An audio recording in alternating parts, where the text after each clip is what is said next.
So ఇప్పుడు మనకు almost India గురించి చూసుకుంటే ఈ ప్రాంతం అంతా కూడా బ్రిటిష్ వాళ్ళ కంట్రోల్లో ఉంది ఇప్పుడు. సో ఇదంతా కూడా బ్రిటిష్ వాళ్ళ కంట్రోల్లో ఉంది. ఆయన బాంబే, సూరత్ కూడా బ్రిటిష్ వాళ్ళ కంట్రోల్లో ఉంది. అయితే ఇక్కడ ఒక మైసూరు ప్రాంతం ఉంటుంది, మైసూరు, ఇది మాత్రం వాళ్ళ కంట్రోల్లో ఉండదు, బ్రిటిష్ వాళ్ళ కంట్రోల్లో ఉండదు. హైదర్ అలీ వచ్చిన తర్వాత యుద్ధాలు జరుగుతాయి. ఇప్పుడు బ్రిటిష్ వాళ్ళ కన్ను అనేది బెంగాల్ మీద పడుతుంది. సో బెంగాల్ ప్రాంతం అనేది చాలా పెద్ద ప్రాంతం అనమాట. అక్కడ పంటలు బాగా పండుతాయి, రా మెటీరియల్స్ ఎక్కువ ఉంటుంది, అలానే సిరి సంపద అనమాట, వెల్తియెస్ట్ ప్రాంతం కూడా బెంగాల్. సో కాబట్టి ఇప్పుడు బ్రిటిష్ వాళ్ళ యొక్క కన్ను అనేది ఎక్కడ పడుతుందంటే బెంగాల్ మీద పడుతుంది. సో ఎలా అయినా సరే బెంగాల్ ప్రాంతాన్ని మనం ఆక్రమించుకోవాలి. సౌత్ ఇండియాలో మద్రాసు, బాంబే, సూరత్ ఈ ప్రాంతాలు ఆక్రమించుకున్నాము, ఇప్పుడు బెంగాల్ ఆక్రమించుకుందాం అని చెప్పేసి బెంగాల్ వైపు అయితే వెళ్తారు. సో కాబట్టి ఇప్పుడు conquest on Bengal. So British వారి దండయాత్ర, బెంగాల్పై దండయాత్రను రాసుకోండి. So British conquest on Bengal. So ఇప్పుడు బెంగాల్ ప్రాంతానికి అయితే వెళ్తారు. సో బెంగాల్ అయితే బ్రిటిష్ వాళ్ళు బెంగాల్ ప్రాంతానికి వెళ్ళేసరికి అక్కడ నాయకులు ఉంటారు, బెంగాల్ ప్రాంతం నుంచే నవాబులు ఉంటారు అనమాట. సో బెంగాల్ ప్రాంతాన్ని పరిపాలించే కొంతమంది నవాబులు ఉంటారు. ఫస్ట్ వాళ్ళ గురించి చూద్దాము, వాళ్ళ గురించి చూస్తే మనకి తర్వాత అర్థమవుతుంది సో బ్రిటిష్ వాళ్ళు ఎలా వచ్చారు ఏంటని చెప్పేసి. సో ఫస్ట్ వచ్చేసి ముర్షిద్ కులీ ఖాన్ అని చెప్పేసి అవుతూ ఉంటాడు. So establish the foundation of the British trade in the Bengal. అసలు ఈ బెంగాల్ ప్రాంతంలో బ్రిటిష్ వాళ్ళకి ట్రేడింగ్కి అనుమతి ఇచ్చే మొట్టమొదటి పర్సన్ వచ్చేసి ఇతనే అనమాట, ముర్షిద్ కులీ ఖాన్. సో ముర్షిద్ కులీ ఖాన్ ఇతను 1700 నుంచి 1727 వరకు ఉంటాడు. Establish the foundation of the British trade in Bengal. So బెంగాల్లో బ్రిటిష్ వాళ్ళు వ్యాపారం చేసుకునేదానికి అనుమతి ఇచ్చినటువంటి మొట్టమొదటి పర్సన్ అనమాట బెంగాల్ నవాబు. సో బెంగాల్ పర్సన్ ఎవరంటే ముర్షిద్ కులీ ఖాన్ అనమాట, ఇతను బెంగాల్ పాలకుడు. సో ఇతని టైం తర్వాత సుజావుద్దీన్ వస్తాడు, తర్వాత సర్ఫరాజ్ ఖాను, తర్వాత అలీవర్దీ ఖాను, ఇలా ముగ్గురు వస్తారనమాట. సో ఇతని తర్వాత ముర్షిద్ కులీ ఖాన్ తర్వాత Shujauddin, Sarfaraz Khan, Alivardi Khan successive rulers with Alivardi ruling until the 1756 stopping tribute to the Mughal empire. అంటే ఇతను అలీవర్దీ ఖాన్ వచ్చేసి 1756 వరకు పరిపాలిస్తాడు, stopping tribute to the Mughal emperor. అంటే మొఘల్ ఎంపరర్ని ఎటువంటి ఇంపాక్ట్ లేకుండా సో వాళ్ళ నుంచి ఆ బెంగాల్ అయితే పరిపాలిస్తాడు అనమాట. తర్వాత మనకు వచ్చే అతను వచ్చేసి Sirajuddaulah inherited politically unstable Bengal in the 1756. Alivardi Khan తర్వాత వచ్చే పర్సన్ ఎవరంటే సిరాజుద్దౌలా. కాబట్టి ఇవి రాసుకోండి. ఫస్ట్ బెంగాల్ ప్రాంతాన్ని పరిపాలించింది ఎవరంటే ముర్షిద్ కులీ ఖాన్ అనమాట. సో ఇతను బ్రిటిష్ వాళ్ళకి, సో ముర్షిద్ కులీ ఖాను బ్రిటిష్ వాళ్ళకి ట్రేడింగ్ అనుమతులు అయితే ఇస్తాడు. తర్వాత వచ్చేసి నెక్స్ట్ పాలకుడు వచ్చేసి సుజావుద్దీన్ వస్తాడు. సో ముర్షిద్ కులీ ఖాన్ సుజావుద్దీన్ ఖాన్ తర్వాత సర్ఫరాజ్ ఖాన్ వస్తాడు. సర్ఫరాజ్ ఖాన్ తర్వాత అలీవర్దీ ఖాన్. సో అలీవర్దీ ఖాన్ వస్తాడు. సో అలీవర్దీ ఖాన్ తర్వాత వచ్చేదే ఈ సిరాజుద్దౌలా వస్తాడు. సో సిరాజుద్దౌలా అయితే వస్తాడు అనమాట ఇక్కడ. కాబట్టి రాసుకోండి. సో బెంగాల్ యొక్క పాలకులు ఎవరంటే ముర్షిద్ కులీ ఖాన్ ఫస్ట్. సో ఇతని టైంలోనే బెంగాల్ అనేది ఎస్టాబ్లిష్ అవుతుంది. అలానే బ్రిటిష్ వాళ్ళకు కూడా వ్యాపారం చేసుకునేందుకు అనుమతులు ఇస్తాడు. అంటే బ్రిటిష్ వాళ్ళు వ్యాపారం కోసం చేసిన శంకుస్థాపన మొట్టమొదటిసారి బెంగాల్లో ఇతని కాలంలో జరుగుతుంది, ముర్షిద్ కులీ ఖాన్ టైంలో. ఇతని తర్వాత వచ్చే పాలకులు ఎవరంటే సుజావుద్దీన్, తర్వాత సర్ఫరాజ్ ఖాను, తర్వాత అలీవర్దీ ఖాన్ అయితే వస్తాడనమాట. అలీవర్దీ ఖాన్ వస్తారు. సో అలీవర్దీ ఖాన్ తర్వాత వచ్చేదే ఈ సిరాజుద్దౌలా. సో ఇంతవరకు అయితే అర్థమైంది కదా ఎవరు పాలకులు ఉన్నారని చెప్పేసి. సో ఈ పాలకుల మధ్య వచ్చే యుద్ధాల గురించి ఇప్పుడు మనం చూద్దాం. సో మీరు ఎవరిని రాసుకోవద్దు అంతా, సో సింపుల్గా ఇవి రాసుకోండి, నేను చెప్పినప్పుడు రాసుకోండి. అందుకే సో మీరు ఇది రాసుకున్నారు కదా ఫస్ట్, ఇతని టైంలో ఇది జరిగి ఇంతవరకు రాసుకోవాలి. తర్వాత ఇవి ఏరబెట్టుకుని ఇవి రాసుకుంటే వెళ్ళిపోతే చాలు. సో జస్ట్ కొన్ని రాసుకునే అవసరం లేదు, నేను చెప్తాను నీట్గా. So first Murshid Ali Khan. So ఇతని టైంలోనే బ్రిటిష్ యొక్క వ్యాపారం అనేది, సో బ్రిటిష్ వ్యాపారం అనేది బెంగాల్లో మొదలవుతుంది. సో తర్వాత ఇతని యొక్క పాలకులు ఎవరంటే సుజావుద్దీన్ తర్వాత ఆరబెట్టుకొని తర్వాత వచ్చేసి సర్ఫరాజ్ ఖాన్ తర్వాత వచ్చేసి అలీవర్దీ ఖాను. సో అలీవర్దీ ఖాన్ తర్వాత సిరాజుద్దౌలా. సో ఇంతవరకు గుర్తుపెట్టుకోండి. అంటే ముర్షిద్ కులీ ఖాన్ దగ్గర నుంచి సిరాజుద్దౌలా వరకు వీళ్ళందరూ ఎవరంటే బెంగాల్ నవాబులు అనమాట. సో వీళ్ళు మొఘల్స్ కాదు, బెంగాల్ నవాబులు సపరేటు. సో బెంగాల్ ప్రాంతం అనేది కోల్పోతారు ఎవరు మొఘల్స్ కోల్పోయిన తర్వాత దాంట్లో ఒక స్వతంత్రంగా ఏర్పడతారు ముస్లిం పాలకులు, మళ్ళీ వాళ్ళే వీళ్ళు అనమాట బెంగాల్ నవాబులు అంటారు అప్పట్లో. సో వీళ్ళు ఇక్కడ మనకు కనిపించే అతను సిరాజుద్దౌలా. సో ఇతను బ్రిటిష్ వాళ్ళని అయితే ముప్పు తిప్పులు పెట్టిస్తాడు. సో బ్రిటిష్ వాళ్ళు చాలా మంది చంపేస్తాడు. సో ఎలానో చెప్తాను మీకు. సిరాజుద్దౌలా అంటే వీళ్ళందరూ కూడా బ్రిటిష్ వాళ్ళ యొక్క ఆ ట్రేడింగ్ని అనుమతిస్తారు, కానీ ఇతను అనుమతించడు, ఇతను బాగా డిస్టర్బ్ చేస్తారు. సో అందరూ బ్రిటిష్ వాళ్ళని చాలా చిత్రహింసలు పెడతాడు సిరాజుద్దౌలా. ఇంతవరకు అర్థమైంది కదా ఈ ఇంట్రడక్షన్ మాత్రం. సో బెంగాల్ ఎవరెవరు సుల్తాన్లు ఉన్నారు, బెంగాల్ నవాబులు ఎవరున్నారు, చివరిగా ఎవరున్నారు సిరాజుద్దౌలా, మొట్టమొదటిసారి ఉన్నారంటే ముర్షిద్ కులీ ఖాన్. ఓకేనా? అంటే ముర్షిద్ కులీ ఖాన్ 1700 ఔరంగజేబు ఉన్నాడు కదా, ఔరంగజేబు టైంలోనే బెంగాల్ స్వతంత్రంగా ఏర్పడుతుంది. అర్థమైందా? ఔరంగజేబు టైంలోనే బెంగాల్ ప్రాంతం అనే స్వతంత్రంగా ఒక రాజ్యం ఏర్పడుతుంది, మొఘల్ సామ్రాజ్యంలో కాకుండా. ఆ స్వతంత్రంగా ఏర్పడిన రాజ్యం నుంచి వచ్చిన వాళ్ళే వీళ్ళంతా బెంగాల్ నవాబులు. అప్పట్లో చాలా ఫేమస్ అనమాట బెంగాల్ నవాబులు. సో ఇప్పుడు చూద్దాం దీనికి సంబంధించి. ఇందాక మనం చెప్పుకున్నాం కదా, ముర్షిద్ కులీ ఖాను, తర్వాత సుజావుద్దీన్, తర్వాత అలీవర్దీ, సర్ఫరాజ్ ఖాను, తర్వాత అలీవర్దీ ఖాను చెప్పాను కదా. ఇప్పుడు అలీవర్దీ ఖాన్ దగ్గర నుంచి చూడండి. అలీవర్దీ ఖాన్ టైంలో జరిగే సంఘటనలు ఇవన్నీ కూడా. So Alivardi Khan defeated the Marathas and allowed British to fortify the Fort William. So however the ఈ grew very increasing the European influence. So ఈ అలీవర్దీ ఖాన్ సో బెంగాల్ నవాబుగా ఉన్నప్పుడు, సో అలీవర్దీ ఖాను బెంగాల్ నవాబుగా ఉన్నప్పుడు ఇతర మరాఠాలని ఒక యుద్ధంలో ఓడిస్తాడు. సో మరాఠాలని యుద్ధంలో ఓడించి బ్రిటిష్ వాళ్ళకి అనుమతిస్తాడు. ఎవరికి అనుమతిస్తాడు? బ్రిటిష్ వాళ్ళకి అనుమతిస్తాడు. ఏమని? మీరు కలకత్తాలో పోర్ట్ విలియం కట్టండి అని చెప్పేసి. విలియం కోట ఇప్పుడు మనకి కలకత్తాలో ఇప్పటికి ఉంటుంది. సో పోర్ట్ విలియం అని చెప్పేసి విలియం కోట అని ఉంటుంది. సో దాన్ని కట్టుకోమని పర్మిషన్ ఇస్తాడు. అంటే అర్థం ఏంటి? యూరోపియన్లకి ఎక్కువ అవకాశం ఇస్తున్నాడు. ఎవరు? బెంగాల్ నవాబు. సో అర్థమైందా? కాబట్టి Alivardi Khan defeated the Marathas and allowed British to fortify William Fort. కాబట్టి ఇతను బ్రిటిష్ వాళ్ళు మరాఠాను ఓడించిన తర్వాత బ్రిటిష్ వాళ్ళకి Fort William, so Fort William అంటే విలియం కోట అని, సో విలియం కోటను నిర్మించుకోని చెప్పేసి పర్మిషన్ ఇస్తాడు. దీంతో యూరోపియన్స్ అనేవాళ్ళు బెంగాల్ ప్రాంతంలో ఎంటర్ అవుతారు అనమాట. సో బెంగాల్ ప్రాంతంలో ఎంటర్ అయ్యి వాళ్ళకి ఇన్ఫ్లుయెన్స్, యూరోపియన్లకు ప్రభావం పెరుగుతుంది. కాబట్టి ఇప్పుడు ఈ పాయింట్ రాసుకోండి, మొత్తం ఈ పాయింట్ రాసుకోండి. సో అలీవర్దీ ఖాన్, తెలుగు మీడియం వల్ల అయితే అలీవర్దీ ఖాను మరాఠాలను ఓడించి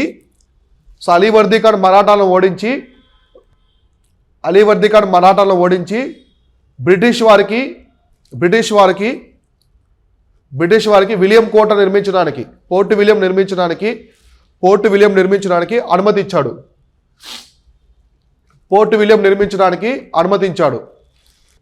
సో పోర్ట్ విలియం నిర్మించడానికి అనుమతించాడు. సో దీనితో బెంగాల్ ప్రాంతంలో యూరోపియన్ల ఇన్ఫ్లుయెన్స్, యూరోపియన్ల ప్రభావం పెరిగింది.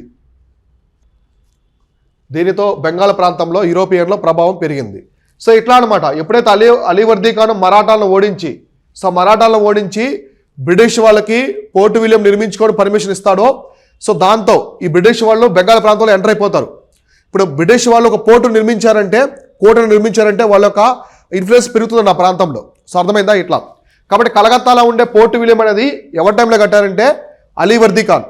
సో బెంగాల్ నవాబ్గా ఉన్నప్పుడు మరాఠాలు ఓడించిన తర్వాత సో బ్రిటిష్ వాళ్ళకి పర్మిషన్ ఇచ్చి పోర్ట్ విలియం కట్టిస్తారు. సో ఇప్పటికీ మనకి పోర్ట్ విలియం కోట అనేది ఉంటుంది. విలియం కోట అనేది కలకత్తాలో ఉంటుంది. దాని ఒక మ్యూజియం లైబ్రరీగా చేశారు, అధికారిక భవనంగా ఉంటుంది. సో ఇంతవరకు అర్థమైందా? సో ఇప్పుడు చూడండి, ఇక్కడ ఎవరిచ్చారు బ్రిటిష్ వాళ్ళకి పర్మిషను పోర్ట్ విలియం కోట నిర్మించడానికి? అలీవర్దీ ఖాన్ ఇచ్చాడు. సో అలీవర్దీ ఖాన్ పర్మిషన్ ఇచ్చాడు.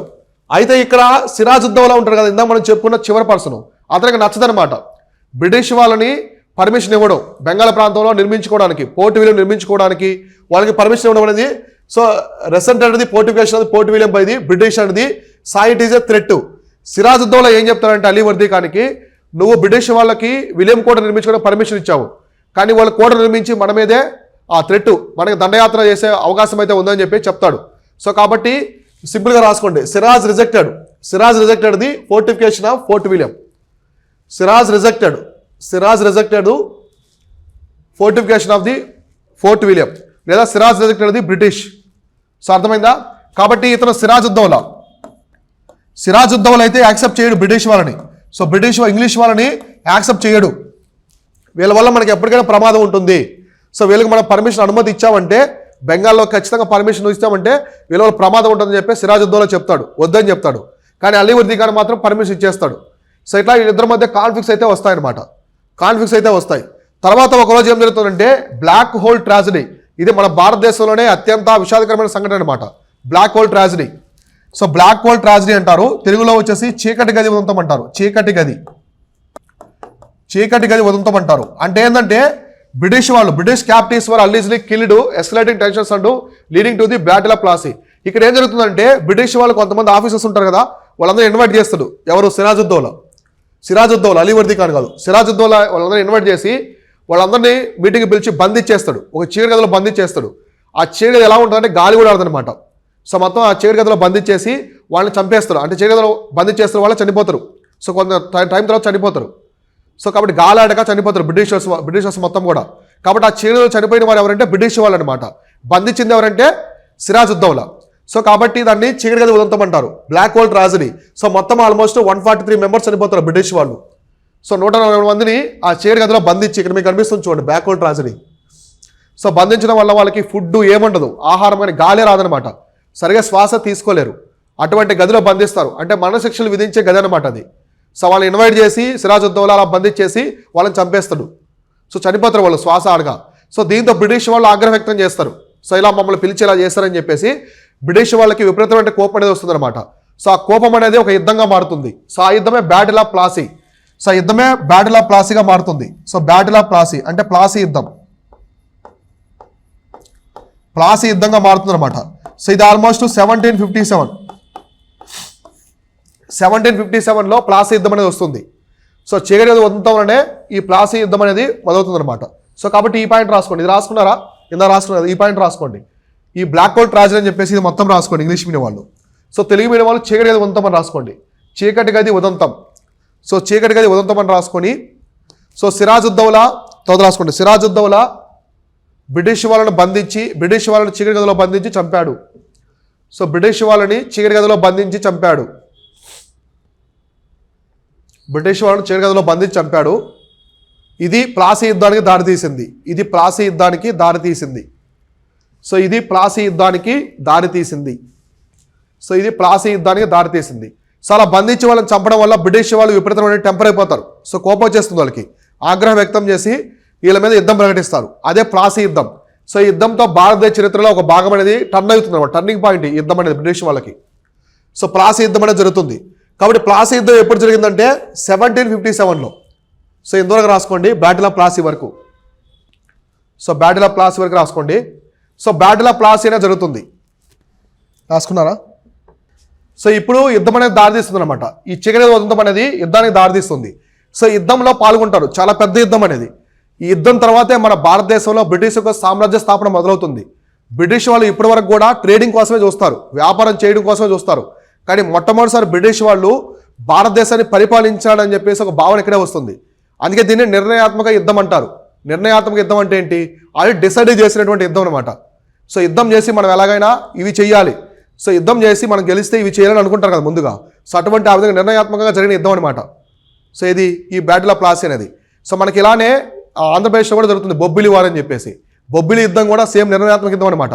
సో అది ఆలోచించుకొని చేసిన యుద్ధం, అంటే నిర్ణయాలు తీసుకొని. సో కాబట్టి ఈ ప్లాసీ యుద్ధం అనేది 1757లో జరుగుతుంది.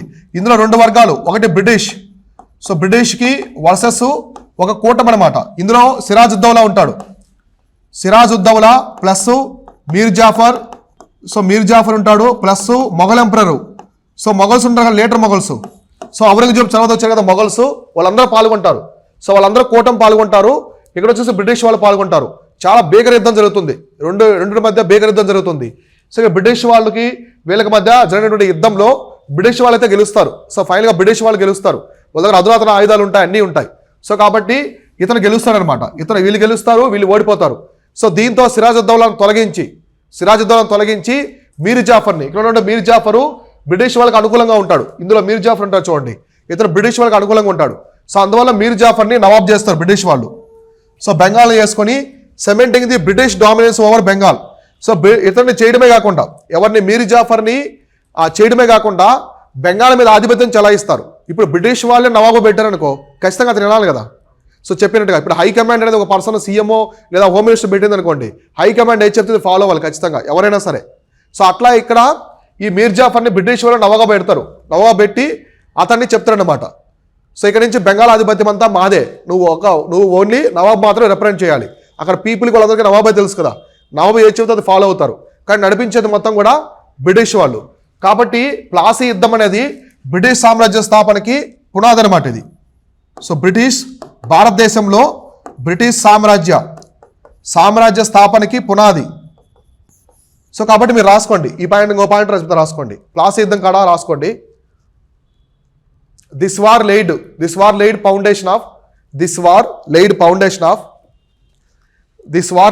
foundation of British empire in India.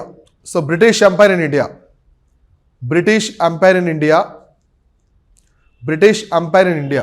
So అర్థమైందా? అంటే భారతదేశంలో బ్రిటిష్ సామ్రాజ్య స్థాపన ఇక్కడే మొదలవుతుందన్నమాట, బ్యాటిల్ ఆఫ్ ప్లాసీతోనే. సో అర్థమైందా? మీకు సౌత్లో ఏందో కర్ణాటక యుద్ధాలు జరిగాయి. కర్ణాటక యుద్ధాల్లో బ్రిటిష్ వాళ్ళు ఫ్రెంచ్ వాళ్ళు కొట్టుకున్నారు. సో ఇద్దరి మధ్య యుద్ధాలు జరిగాయి.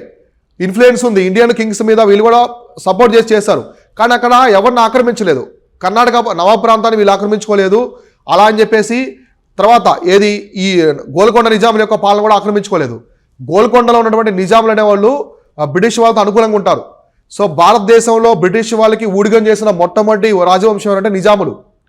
సో నిజాములు బ్రిటిష్ వాళ్ళు ఎదుర్కోకుండా మన రాజ్యాన్ని మనమే పరిపాలించుకోవాలని చెప్పేసి బ్రిటిష్ వాళ్ళకి ఊడిగం చేస్తారు.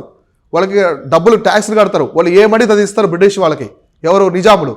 సో సైనిక సహకార పద్ధతి అని చెప్పేసి ఒకటి వస్తుంది. సో మనకి వెల్లస్లీ, లార్డ్ డల్హౌసీలో కొన్ని పద్ధతులు వస్తాయండి, విధానాలు. సో వాటిలో వీళ్ళు సబ్సిడీ అలయన్స్ ఒకటి తీసుకొస్తారు. దాంట్లో మొట్టమొదటిసారి చేరింది ఎవరంటే నిజాములే. సో వాళ్ళు ఎదుర్కోలేరు. వాళ్ళు బ్రిటిష్ వాళ్ళకి ఊడిగం చేసినా సరే మేము రాజ్యాన్ని పాలించుకోవాలనే భావన ఉంటుంది వాళ్ళలో. సో నిజాములు అనేవాళ్ళు బ్రిటిష్ వాళ్ళకి లాయల్గా ఉంటారు. సో కర్ణాటక నవాబ్ కూడా లాయల్గా ఉంటారు. ఎందుకంటే బ్రిటిష్ వాళ్ళు నిర్మించినటువంటి పర్సనే కర్ణాటక నవాబ్గా ఉన్నాడు. అంటే సౌత్లో బ్రిటిష్ వాళ్ళ యొక్క డామినెన్స్ ఉంది, కానీ రాజ్య స్థాపన లేదు. సో రాజ్య స్థాపన మాత్రం జరిగేది ఎక్కడంటే ఇక్కడ అనమాట. 1757లో జరిగినటువంటి ప్లాసీ యుద్ధంలో బ్రిటిష్ వాళ్ళ రాజ్య స్థాపన జరుగుతుంది. తర్వాత సౌత్ ఇండియా మొత్తం కూడా వీళ్ళ కంట్రోల్లోకి వస్తుంది. ప్లాసీ యుద్ధం తర్వాత సౌత్ మొత్తాన్ని కూడా వీళ్ళ కంట్రోల్కి తీసుకుంటారు. సో అర్థమైందా? అందువల్ల ప్లాసీ యుద్ధాన్ని ఏమంటారంటే foundation of the British empire అని అంటారు. సో బ్రిటిష్ సామ్రాజ్య స్థాపనకి పునాది అని చెప్పేసి పిలుస్తారు సో యుద్ధంలో. కాబట్టి చివరికి ఎందుకంటే మీర్ జాఫర్ని నవాబుగా పెడతారు. సో మీర్ జాఫర్ ఎవరు? సో మీర్ జాఫర్ ఇక్కడ నుంచి బెంగాల్ నవాబుగా ఎవరున్నారంటే మీర్ జాఫర్ అనమాట. సో మీర్ జాఫర్ నవాబుగా ఉండి ఇతన్ని మొత్తం కూడా బ్రిటిష్ వాళ్ళు నడిపిస్తూ ఉంటారు. సో బ్రిటిష్ వాళ్ళు నడిపిస్తారు, అంటే రైట్స్ ఎక్కువ బ్రిటిష్ వాళ్ళకే ఉన్నాయి. సో ఇలా ఇంతవరకు జరుగుతుంది ఈ ప్లాసీ యుద్ధము. సో తర్వాత ఏమవుతుందంటే ఈ మీర్ జాఫర్ ఉన్నాడు కదా, మీర్ జాఫర్. సో ఓకే బ్రిటిష్ వాళ్ళు నడిపిస్తున్నారు, అతను ఉన్నాడు. ఎన్ని రోజులు సహిస్తాడు బ్రిటిష్ వాళ్ళని? కొంతకాలానికి మీర్ జాఫర్కి బ్రిటిష్ వాళ్ళకి మధ్య ఎక్కువ విభేదాలు వస్తాయన్నమాట. సో ప్రతి విషయంలో బ్రిటిష్ వాళ్ళు వేలు పెట్టడము, అతను డిస్టర్బ్ చేయడము, రాజ్యాన్ని సరిగా పరిపాలించలేకపోవడం, ప్రజల్లో విసిగెత్తిపోవడం, ఇట్లాంటివి చేస్తుంటారు వాళ్ళు ఎక్కువ. కాబట్టి మీర్ జాఫర్ ఏం చేస్తారంటే బ్రిటిష్ వాళ్ళ నుంచి కొంచెం దూరంగా వెళ్దామని చెప్పేసి అతను రాజధాని షిఫ్ట్ చేసుకుంటాడు. బ్రిటిష్ వాళ్ళతో ఎందుకు వీళ్ళతో తలనొప్పి అని చెప్పేసి. కాబట్టి మీర్ జాఫర్ హీ అంటే మీర్ జాఫర్ అనమాట. So Mir Jafar moved capital from the Murshidabad to Munger అనమాట. సెకండ్ నుంచి ముర్షిదాబాద్. సో ముర్షిదాబాద్లో బ్రిటిష్ వాళ్ళు ఉంటారు. ఇక్కడ నుంచి ముంగేర్ అనే ప్రాంతానికి చేంజ్ చేసుకుంటాడు, Munger. To reduce the British influence. So British వాళ్ళ యొక్క ప్రభావం తగ్గించడానికి రాజధానిని మార్చుకుంటాడు. కాబట్టి ఈ పాయింట్ రాసుకోండి. Mir Jafar moved the capital from Murshidabad to Munger to reduce British influence. రాసుకున్నారా? సో తెలుగు మీడియం వాళ్ళు అయితే రాసుకోండి. తెలుగు మీడియం వాళ్ళు అయితే సో మీర్ జాఫరు రాజధానిని ముర్షిదాబాద్ నుంచి ముంగేర్కి మార్చాడు. సో బ్రిటిష్ వాళ్ళ యొక్క ప్రభావం తగ్గడం కోసం, సో బ్రిటిష్ వారి ప్రభావం తగ్గడం కోసం మీర్ జాఫర్ రాజధానిని ముర్షిదాబాద్ నుంచి ముంగేర్కి మార్చాడు. సో ఇలా రాజధాని మార్చుకుంటాడు. సరే రాజధాని మార్చుకున్న బ్రిటిష్ వాళ్ళు వదులుతారా? వదలరు. మళ్ళీ ముంగేర్ ప్రాంతం మీద కూడా ఇంపాక్ట్ చూపిస్తారు. అంటే బెంగాల్ ప్రాంతంలో అతను ఎక్కడున్నా సరే, ఇక్కడి నుంచి ఇక్కడికి మూవ్ అయినా సరే, ఈ పాయింట్ నుంచి ఇక్కడికి మూవ్ అయినా సరే బ్రిటిష్ వాళ్ళు అతను వదలరు. సో అతన్ని పట్టుకునే వేలాడుతూ ఉంటారు వాళ్ళు. ఎందుకంటే అతనికి వాళ్ళకి మొత్తం అన్ని విషయాలు జరగాలి, అన్ని పనులు జరగాలి. కాబట్టి మీర్ జాఫర్ని వాళ్ళు బాగా డిస్టర్బ్ చేస్తారు, చాలా వరకు డిస్టర్బ్ చేస్తారు అనమాట. అసలు విసిగెత్తిపోతారు మీర్ జాఫర్ చాలా వరకు బ్రిటిష్ వాళ్ళతో విసిగెత్తిపోయి ఎగనెస్ట్ అవుతాడు. సో ఫైనల్గా వచ్చేసి బ్రిటిష్ వాళ్ళకి వ్యతిరేకంగా అవుతాడు. సో ఇటువంటి తరుణంలో వచ్చినటువంటి యుద్ధమే బ్యాటిల్ ఆఫ్ బక్సర్ అనమాట. సో ఈ టైంలో వచ్చేది ఎవరంటే మీర్ కాసిం. సో మీర్ జాఫర్కి సంబంధించిన వ్యక్తి నెక్స్ట్ నవాబు వస్తాడు మీర్ కాసిం. సో ఎవరి తర్వాత మీర్ జాఫర్ తర్వాత వచ్చే నవాబే మీర్ కాసిం. సో ఇతను వచ్చేసి వాళ్ళకి అగెనెస్ట్ అయిపోతాడు. మీర్ జాఫర్ యొక్క కొడుకు అనమాట ఇతను. సో అతనికి విసిగెత్తిపోతాడు, బ్రిటిష్ వాళ్ళతో చాలా విసిగెత్తిపోతాడు. కాబట్టి ఇతను రెసిస్టెన్స్, మీర్ కాసిం రెసిస్టెన్స్ అనమాట. సో బ్రిటిష్ వాళ్ళ మధ్య వ్యతిరేకత చూపిస్తాడు. ఇప్పుడు జరిగే యుద్ధమే ఈ బ్యాటిల్ ఆఫ్ బక్సర్ అనమాట. కాబట్టి బక్సార్ యుద్ధం అని రాసుకోండి. సో మీర్ జాఫరు బాగా విసిగెత్తిపోయి బ్రిటిష్ వాళ్ళతో విసిగెత్తిపోతాడు. ఇటువంటి తరుణంలో వచ్చినటువంటి యుద్ధమే battle of Buxar. So battle of Buxar అని రాసుకోండి. రాసుకున్నారా? సో ఇప్పుడు చూద్దాం. అంటే మీర్ జాఫర్ ఎప్పుడైతే బ్రిటిష్ వాళ్ళతో విసిగెత్తిపోయి తర్వాత వచ్చినటువంటి మీర్ కాసిం. సో మీర్ కాసిం బ్రిటిష్ వాళ్ళ మీద యుద్ధమే ప్రకటిస్తాడు. సో అతను బ్రిటిష్ వాళ్ళని యాక్సెప్ట్ చేయడు అనమాట. సో బ్రిటిష్ వాళ్ళని యాక్సెప్ట్ చేయడు. ఇక్కడ చూడండి ఒక వర్డు దస్తక్స్ అనమాట.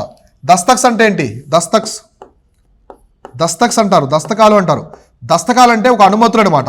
సో అనుమతులు ఫార్మల్గా ఒక లెటర్ రాస్తారు కదా, నోటీసులాగా అగ్రిమెంట్ చేసుకొని ఇస్తారు.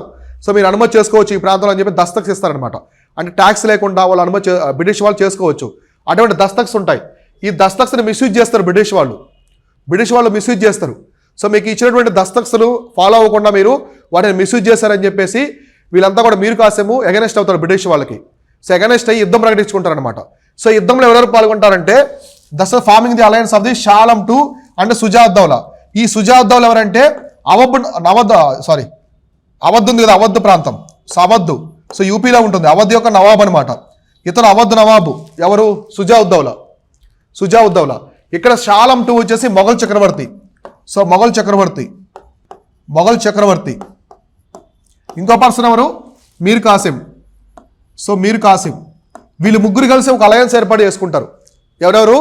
మొఘల్ చక్రవర్తి అయినటువంటి షాలం టు తర్వాత మీర్ కాసిము, అవధ్ నవాబ్ అయినటువంటి. సో అవధ్ నవాబ్ ఎవరు? సుజావుద్దౌలా. సిరాజుద్దౌలా కాదు, సుజావుద్దౌలా. సో జాగ్రత్త చూసుకోండి. సో మొఘల్ చక్రవర్తి ఎవరంటే షాలం టు, రెండవ షాలం టు. వీళ్ళు ముగ్గురు కలిసి ఒక కూటమి ఏర్పాటు చేసుకుంటారు. ఈ కూటమి బ్రిటిష్ వాళ్ళ మీద అటాక్ చేస్తుంది అనమాట. అటాక్ అయితే చేస్తుంది. సో ఇంతవరకు అర్థమైందా? సో కాబట్టి మీర్ కాసిము బ్రిటిష్ వాళ్ళతో విసిగెత్తిపోతాడు. సో మీర్ జాఫర్ తర్వాత వచ్చినటువంటి మీర్ కాసిం. సో ఇతను బెంగాల్ నవాబ్ అనమాట, మీర్ జాఫర్ యొక్క కుమారుడు. సో విసిగెత్తిపోయి ఇతను ఏం చేస్తారంటే బ్రిటిష్ వాళ్ళు దస్తక్స్ అనేవి నిర్వీర్యం చేశారు, వాళ్ళు మిస్యూజ్ చేశారనమాట. సో అందువల్ల మొఘల్ చక్రవర్తి అయినటువంటి షాలం టు ప్లస్ బెంగాల్ నవాబ్ అయినటువంటి మీర్ కాసిం ప్లస్ అవధ్ నవాబ్ అయినటువంటి సిరాజుద్దౌలా వీళ్ళు ముగ్గురు కలిసి ఒక అలయన్స్ ఏర్పాటు చేసుకుంటారు. సో ఈ అలయన్స్ అనేది బ్రిటిష్ వాళ్ళ మీద అటాక్ చేస్తారనమాట. సో కాబట్టి ఇక్కడ చూడండి, సో యుద్ధం ఎవరో జరుగుతుంది. సో ఒక పక్క వచ్చేసి బ్రిటిష్ వాళ్ళు. సో బ్రిటిష్ వాళ్ళని ఎవరు లీడ్ చేస్తారంటే హెక్టర్ మన్రో అనమాట. సో హెక్టర్ మన్రో అనే పర్సన్ బ్రిటిష్ వాళ్ళని లీడ్ చేస్తాడు. ఇతను నాయకత్వం వహిస్తాడు బ్రిటిష్ వాళ్ళకి. సో ఇక్కడ వచ్చేసి వీళ్ళనమాట బెంగాల్కి సంబంధించిన ప్రాంతం ఆ కూటమి. సో అలయన్స్ ఎవరెవరంటే ఒక నవాబ్ మీర్ కాసిం. సో మీర్ కాసిము అనే ఇతను బెంగాల్ నవాబు. సో బెంగాల్కి సంబంధించిన నవాబ్ ఇతను. సో నెక్స్ట్ వచ్చేసి షాలం టు అనమాట. షాలం టు ఎవరంటే మొఘల్ చక్రవర్తి. సో మొఘల్ ఎంపరరు అంటే లేటర్ మొఘల్స్. తర్వాత వచ్చేసి మనకి సుజావుద్దౌలా ఇతను ఎవరంటే అవధ్ నవాబు.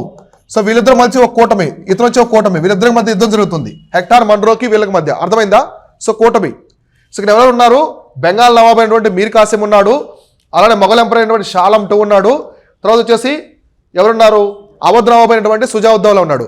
అయితే ఇక్కడ హెక్టార్ మన్రో లీడ్ చేస్తాడు, ఇక్కడ షాలం టు లీడ్ చేస్తాడు. సో మొఘల్ చక్రవర్తి ఉన్నాడు కదా, అతను ఆర్మీ మొత్తాన్ని లీడ్ చేస్తాడు అనమాట. కూటమి మొత్తాన్ని కూడా నాయకత్వం వహిస్తాడు. ఇద్దరికి మధ్య యుద్ధం జరుగుతుంది. సో పెద్ద యుద్ధమే జరుగుతుంది. సో ఫైనల్గా ఈ కూటమి ఓడిపోతుంది. సో బెంగాల్ నవాబు, అవధ్ నవాబు, మొఘల్ చక్రవర్తి ఉన్నటువంటి కూటమి మొత్తం కూడా ఓడిపోతుంది. ఎందుకంటే ఈ హెక్టర్ మన్రో అనే అతను చాలా శక్తివంతమైనటువంటి కమాండరు బ్రిటిష్ సామ్రాజ్యంలో. సో ఇతను భీకర యుద్ధం చేస్తాడు వాళ్ళ మీద. సో చేసి ముగ్గురిని కూడా చిత్తుగా ఓడిస్తాడు సో బ్రిటిష్ అధికారి. సో ఫైనల్గా వచ్చేసి combined forces of the Mir Kasim, Shah Alam two and Shujauddaula defeated అనమాట.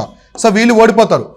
కాబట్టి ఈ పాయింట్ రాసుకోండి, ఈ పాయింట్. సో బెంగాల్ నవాబు మీర్ కాసిం, అలానే మొఘల్ చక్రవర్తి షాలం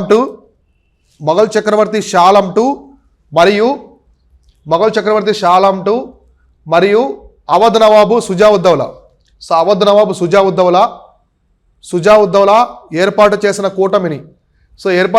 కూటమిని బ్రిటిష్ అధికారి హెక్టర్ మన్రో ఓడించాడు. మేజర్ హెక్టర్ మన్రో ఓడించాడు. సో కాబట్టి మొత్తం ఏమైంది? బ్యాటిల్ ఆఫ్ బక్సార్లో కూడా ఓడిపోయారు. సో ఇక్కడ జరిగిన యుద్ధమే బ్యాటిల్ ఆఫ్ బక్సార్.